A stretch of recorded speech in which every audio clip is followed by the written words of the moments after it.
The Four Little Kittens storybook by Kathleen Daly and illustrated by Lillian Obligado. The Four Little Kittens. Once upon a time, 4 kittens were born in a corner of a barn. I wonder what kind of cats they'll grow up to be, thought the mother cat. She licked her 4 new babies proudly. They were still tiny. Their eyes were sealed shut, and they could only meow and snuggle close to their mother's warm side. In a few days, the kittens opened their eyes. Each day, they grew a little bigger and a little stronger. Oh, and a great deal naughtier, thought Mother Cat, as they pounced on her twitchy tail. "Children," she said one day, "the time has come for you to decide what kind of cats you will be."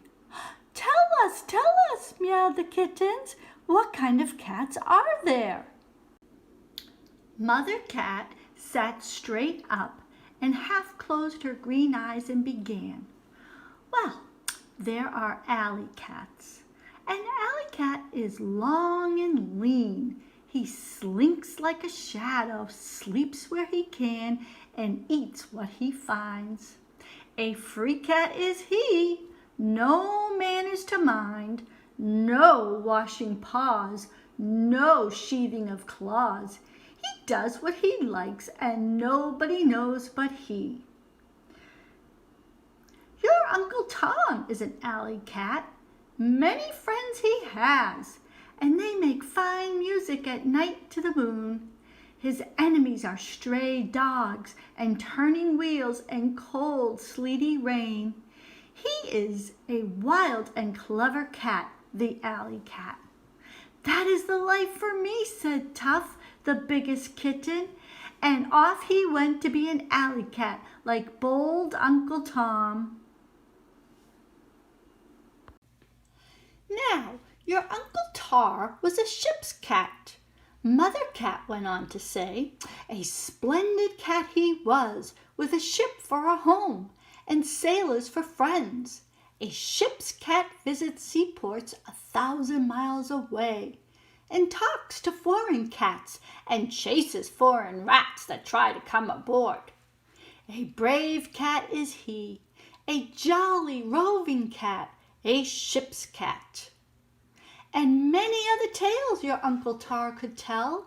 "Oh, that is the life for me," said Luff, the second kitten, and off he went to be a ship's cat, just like jolly Uncle Tar. "And, of course," said Mother Cat, "there are farm cats. I am a farm cat, a useful cat. I catch the mice and chase the rats while the farmer sleeps at night. I live in the barn on a bed of straw. No house cat am I. A farm cat can talk to all the animals that live on the farm. A splendid, useful, strong cat is the farm cat, though I say so myself."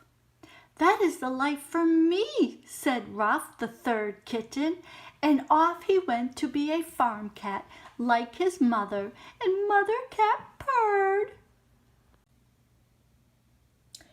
Now, the smallest, youngest kitten was called Muff. Muff was gentle and playful and pretty and always kept her white paws clean. Muff's mother sighed and said, "Muff, I don't think you are an alley cat. I don't think you are a ship's cat or even a farm cat. I don't know what kind of cat you are." And off went Mother Cat to catch a nice fat mouse for dinner. Sadly, Muff wandered around the barn. Muff wandered out of the barn. She caught sight of Ruff, getting ready to spring at a great big rat. Muff shivered and crept by as quietly as she could. "I couldn't be a farm cat," said Muff, "because I'm afraid of big rats." Muff wandered out of the farm and down the village. She saw plump little Tuff doing his best to look lean and wild like an alley cat. "Woof, woof," barked a little stray dog, and Tough arched his back and bristled his fur and spat and hissed in his best alley cat way. The little dog ran away, and so did Muff. Down to the river Muff ran, and she saw Luff on a big ship in the harbor. The sailors were busy with ropes and things, but already Luff had curled up in a place where he wouldn't be in the way. Soon Luff would be visiting cats 1,000 miles away, just like Uncle Tar. Muff waved goodbye. "I wish I knew what kind of a cat I am," she sighed. Then she had to run out of the way as a bicycle came by. It began to rain, and Muff got cold and wet. She didn't like that at all. She shook her wet paws crossly. She lay down to sleep on a lumpy pile of sacks. She didn't like that very much either. She was cold and hungry and cross, and when a big hand picked her up, she spat and hissed for all the world, just like an alley cat. But the big hand put her into a big warm pocket, and after a few more angry squawks and a sad little meow, Muff fell asleep. Muff woke up and she opened her eyes. Muff was in a house. There were cushions and carpets and curtains. There was a warm, crackling fire. There was a little girl with soft, gentle hands.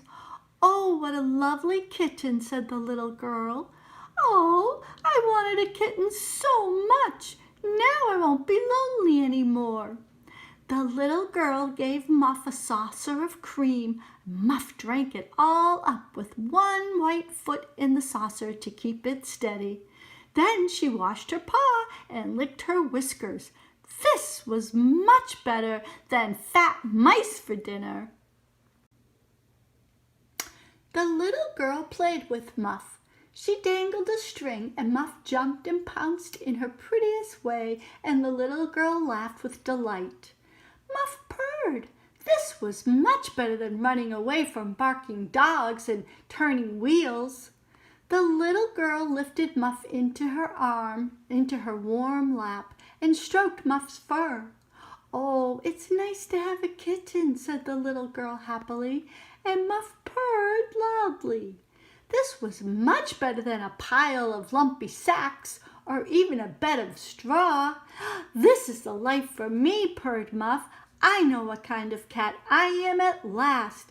I am a cushion and a cream cat, a purring cat and a cuddlesome cat, a playful cat, a little girl's cat. I am a house cat." And so all 4 kittens lived happily ever after. Tough in his alley because he was an alley cat, Rough on the farm because he was a farm cat, Luff on his ship because he was a ship's cat, and Muff on her cushion in her house with her little girl because she was a house cat.